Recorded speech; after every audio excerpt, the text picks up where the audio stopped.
कहानी की शुरुआत होती है 1931 के पेरिस शहर में, जहां पेपलोन नाम का एक व्यक्ति रहता था जो किसी भी ताले को खोलने में माहिर था।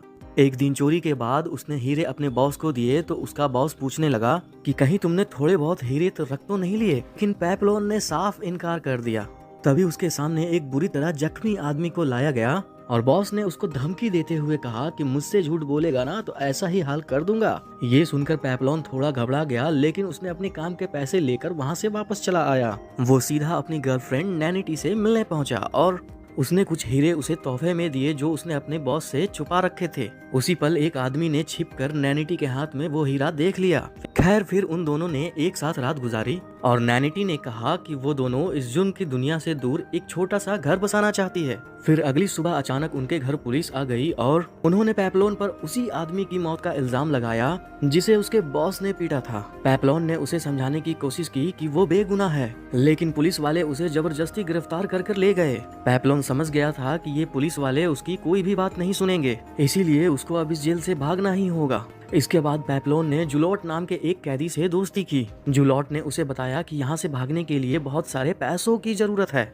फिर उसने डेगा नाम के एक व्यक्ति की तरफ इशारा करते हुए कहा कि ये तुम्हारी मदद कर सकता है। असल में डेगा के पास बहुत पैसा था, लेकिन फिर एक दिन वो नकली नोट बनाता हुआ पकड़ा गया। फिर सभी कैदियों को कश्ती के जरिए पीनल कॉलोनी नाम की एक जेल में भेज दिया गया। फिर जब रात हुई तो पेपलोन ने डेगा से कहा कि मैं पैसों के लिए तुम्हारी रक्षा कर सकता हूँ, लेकिन डेगा ने उसका ऑफर ठुकरा दिया। एक रात डेगा ने सोते समय देखा कि किसी ने उसके साथ सो रहे आदमी का बेरहमी से कत्ल कर दिया, क्योंकि उसने अपने पेट में पैसे छुपा रखे थे। ये देखकर डेगा बुरी तरह डर गया और अगली सुबह उसने पेपलोन की शर्त मान ली। शर्त के मुताबिक पेपलोन डेगा की सुरक्षा सिर्फ तब तक करेगा जब तक वो जेल नहीं पहुंच जाते। असल में डेगा पेपलोन के साथ जेल से भागना नहीं चाहता था, क्योंकि उसे यकीन था कि उसकी पत्नी जल्द ही उसे छुड़ा लेगी। खैर सबके सोने के बाद कल रात वाला हत्यारा डेगा की जान लेने आ गया। वो डेगा को मारने ही वाला था कि अचानक पेपलोन ने आकर डेगा की जान बचाई। उसने उस हत्यारे की जमकर धुलाई की, लेकिन जल्द ही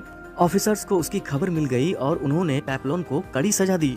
पर पेपलोन को इस बात की खुशी थी कि जिसने उसे पैसे देना है वो अभी जिंदा है। अगली सुबह वो सब पीनल कॉलोनी जेल पहुंच गए, लेकिन अचानक जूलियट ने जानबूझकर खुद को जख्मी कर लिया क्योंकि उसे क्लिनिक में भर्ती कर दिया जाए। असल में वो क्लिनिक से भागने की फिराक में था, क्योंकि क्लिनिक में कम से कम पहरा होता है। फिर पेपलोन और कई कैदियों को इस नई जेल में लाया गया, जहाँ कई खूंखार कैदी पहले से मौजूद थे। वहाँ का वार्डन भी बेहद खतरनाक था और उसने सभी नए कैदियों को बताया कि यहाँ से भागना नामुमकिन है, तो कोशिश बिल्कुल मत करना, क्योंकि यही तुम्हारी सेहत के लिए बेस्ट रहेगा। और अगर किसी ने भागने की कोशिश की तो उसे 2 साल काला पानी की सजा होगी, और अगर दूसरी बार भागते हुए पकड़े गए तो 3 साल की सजा, और जो तीसरी कोशिश करते हुए पकड़ा गया उसे डेविल नाम की एक जेल में भेज दिया जाएगा, जहाँ रहकर हर इंसान पागल हो जाता है। और किसी ने कत्ल किया तो उसका सर धड़ से अलग कर दिया जाएगा। इसके बाद सभी कैदियों को पत्थर उठाने का काम मिला। कुछ दिन बाद पेपलोन की मुलाकात एक कश्ती वाले से हुई।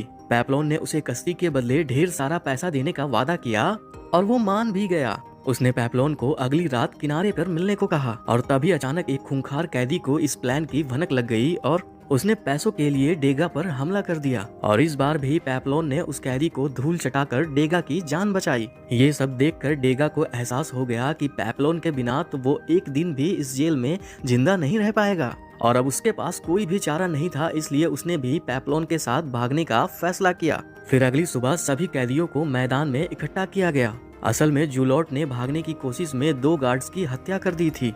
कुछ ही पलों में उसका सर धड़ से अलग करके उसको मौत के घाट उतार दिया गया।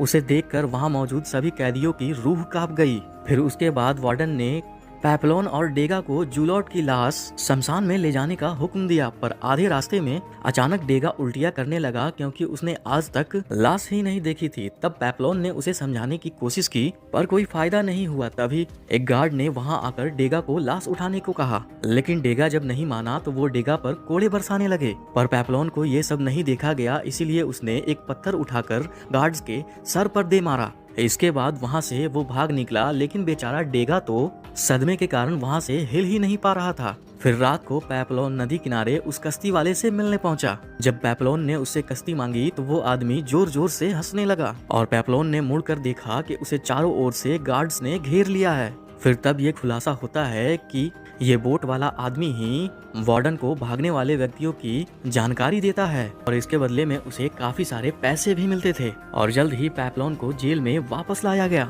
जहां वार्डन ने बताया जिस गार्ड्स को उसने पत्थर से मारा था वो जिंदा बच गया है, इसीलिए पेप्लॉन को मौत की सजा तो नहीं होगी, लेकिन भागने की जुर्म में अब उसे दूसरे टापू पर काला पानी की सजा काटनी होगी। जब पेप्लॉन वहां पर पहुंचा तो वहां का नजारा देखकर पेप्लॉन की रूह कांप गई। पिछली जेल में कम से कम कैदी इधर उधर घूमकर एक दूसरे से बात तो किया कर सकते थे, लेकिन यहाँ उसे एक छोटे से कमरे में बंद रहना होगा, वो भी बिना आवाज किए हुए। यहाँ तक कि इस जेल में तो खुद से बात करना भी एक गुनाह था। इसके अलावा उसे खाने के नाम पर तो सिर्फ एक बेकार सा सूप मिलता था, लेकिन अचानक उसे एक दिन खाने में एक नारियल मिला। उस नारियल के अंदर एक कागज का टुकड़ा था जिसमें लिखा था कि उसे अब खाने में हर रोज नारियल ही मिलेंगे। पेप्लॉन समझ गया कि ये जरूर डेगा की तरफ से है। इसी तरह कुछ हफ्ते बीत गए, लेकिन जल्द ही वार्डन को इसकी भनक लग गई और उसने गुस्से में उस वार्डन को मार डाला जो पेप्लॉन को खाना देने जाता था। इसके बाद उसने पेप्लॉन से पूछा कि इसके पीछे किसका हाथ है, लेकिन पेप्लॉन ने कोई जवाब नहीं दिया। तब वार्डन ने उससे गुस्से में कहा कि अब से उसे आधा कटोरा सूप ही मिलेगा। इसी तरह अब 1 महीना बीत गया और अब खाने की कमी की वजह से पेप्लॉन सूख कर अब काटा हो गया था। एक दिन अचानक वार्डन उसके लिए स्वादिष्ट खाना लेकर आया और उसे नारियल भेजने वाले का नाम पूछा, लेकिन इस बार भी पेप्लॉन ने मुंह नहीं खोला। तब गुस्से में आकर वार्डन ने उसे बाकी की सजा अंधेरी कोठी में काटने की दी। अब पेप्लॉन की हालत बद से बदतर हो गई थी, ना उसे ढंग का खाना मिलता और ना वो किसी से बात कर सकता, और अब अंधेरी की वजह से उसे अब आसपास की चीजें भी नहीं दिखाई दे रही थी। और जल्द ही अंधेरेपन और भूख की वजह से उसके दिमाग की हालत बिगड़ने लगी और अब वो इतना कमजोर हो गया कि वो हिल भी नहीं पा रहा था और इसीलिए उसे हॉस्पिटल ले जाना पड़ा। इत्तेफाक से डेगा भी अब उसी जेल में काम करने लगा था। पिछले 1 साल में उसने वार्डन का भरोसा भी पूरी तरह जीत लिया था। एक दिन डेगा पेप्लॉन से मिलने आया और तब उसे पता चला कि पेप्लॉन तो बस पागल होने का नाटक कर रहा था। वो जानता था कि इस तरह वो आम जेल में वापस लौट सकता है और इसके बाद वो दोबारा से जेल से भागने का प्लान बनाने लगे और इस बार उन्होंने 2 और कैदियों को भागने की प्लान में शामिल किया। पेप्लॉन ने सिलियन नाम के एक कैदी को चुना जो काफी हट्टा कट्टा था और डेगा ने चुना मैचरेट को जिसको सभी परेशान करते रहते थे और डेगा ने उसे अपने सारे पैसे सिलियर्स को दिए जिससे सिलियर्स ने एक कश्ती खरीदी। फिर अगली रात जब सबको फिल्म दिखाई जा रही थी तभी उन चारों ने भागने का फैसला किया। हालांकि डेगा को काफी डर लग रहा था मगर पेप्लॉन ने उसे समझाया कि यही भागने का हमारे पास आखिरी मौका है। इसके बाद प्लान के मुताबिक डेगा फिल्म देख रहे अफसरों को शराब देने पहुंचा। फिर उसने बड़ी चालाकी से शराब में नशे की गोली मिला दी और फिर मेन दरवाजे की चाबी चुराने का मौके का इंतजार करने लगा और दूसरी ओर पेप्लॉन अपने बाकी साथियों के साथ डेगा के आने का इंतजार कर रहा था। लेकिन अचानक से जोरदार बारिश शुरू हो गई। तभी लाइट चली गई और सिलियर ने कहा कि उन्हें अभी भाग जाना चाहिए, लेकिन पेप्लॉन अपने दोस्त डेगा के बिना कहीं जाने को तैयार नहीं था। खुशकिस्मती से डेगा उसी पल चाबी लेकर वहां आ गया और अंधेरे का फायदा उठाकर उन्होंने तुरंत दरवाजा खोला और जेल से भाग निकले। लेकिन भागते भागते रास्ता खत्म हो गया और अब नदी के किनारे पहुंचने के लिए उन्हें एक छत से नीचे कूदना था। पेप्लॉन, सीजर और मैरेट तो नीचे कूद गए, लेकिन डेगा जैसे ही वहां से कूदने वाला था कि अचानक लाइट वापस आ गई। इससे डेगा घबरा गया और धड़ाम से नीचे जा गिरा और अब वो चल भी नहीं पा रहा था। इसीलिए सिलियर ने कहा कि डेगा को यहीं छोड़ देना चाहिए, पर पेप्लॉन अब भी नहीं माना। उसने मैचोर की मदद से जख्मी डेगा को सहारा दिया। वो सभी किनारे तक पहुंच गए जहां एक कश्ती किनारे पर खड़ी थी। वो चारों बिना समय गवाए कश्ती में बैठे और अंधेरे का फायदा उठाकर समुद्र में आगे बढ़ गए। कुछ घंटों बाद जब सूरज उगा तो सिलियर को एहसास हुआ कि वो अब तक ज्यादा दूर नहीं आए थे। तब उन्हें ने हिसाब लगाया कि ये कश्ती काफी छोटी है और ये 4 लोगों का भार तो नहीं उठा सकती और समय के साथ ही एक भयंकर तूफान उनकी तरफ तेजी से बढ़ने लगा और अब उनके पास समय बहुत कम था। इसीलिए सिलियर ने अपनी ताकत के दम पर मैच्योर को पानी में फेंक दिया और फिर उसने डेगा पर हमला किया, लेकिन पेप्लॉन फिर उसके रास्ते में आ गया और दोनों एक दूसरे से लड़ने लगे।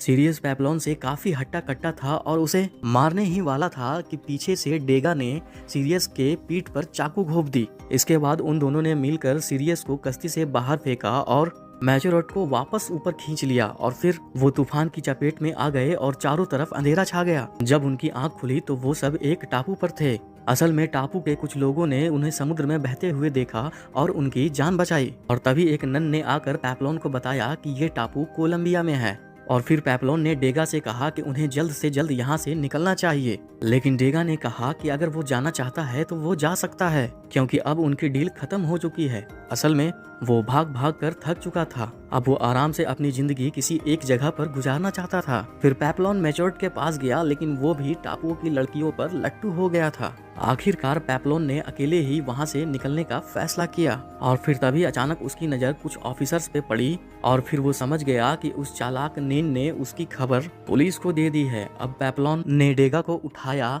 तभी वहां पुलिस आ पहुंची, और तभी उन्होंने मैचर्ड को पकड़कर गोली मार दी, और आखिरकार पेप्लोन और डेगा को गिरफ्तार करके एक बार फिर से जेल भेज दिया गया। और इसके बाद हम इसके 5 साल बाद देखते हैं कि पेप्लोन ने अपनी काला पानी की सजा खत्म कर ली है, और अब उसे डेविल्स आइलैंड जेल में भेजा जा रहा था। लेकिन वहां जाकर पेप्लोन हैरान रह गया, क्योंकि असल में डेगा भी वहीं मौजूद था। असल में उसने ऑफिसर्स की शराब में नशा मिलाया था, इसीलिए उसे पहले ही डेविल्स आइलैंड भेज दिया गया था। लेकिन एक दूसरे को वो 5 साल बाद देखकर काफी खुश हुए। फिर एक दिन वो दोनों समुद्र किनारे बैठे हुए थे, तो पेप्लोन को एक आइडिया आया। उसने डेगा से कहा कि वो एक छोटी राफ्ट बनाए, तो समुद्र की लहरें उसे खुद ब खुद इस आइलैंड से दूर ले जाएंगी। पर डेगा ने कहा कि देख भाई, अगर तुझे जो भी करना है कर ले, पर मुझे इस सब से दूर रख प्लीज।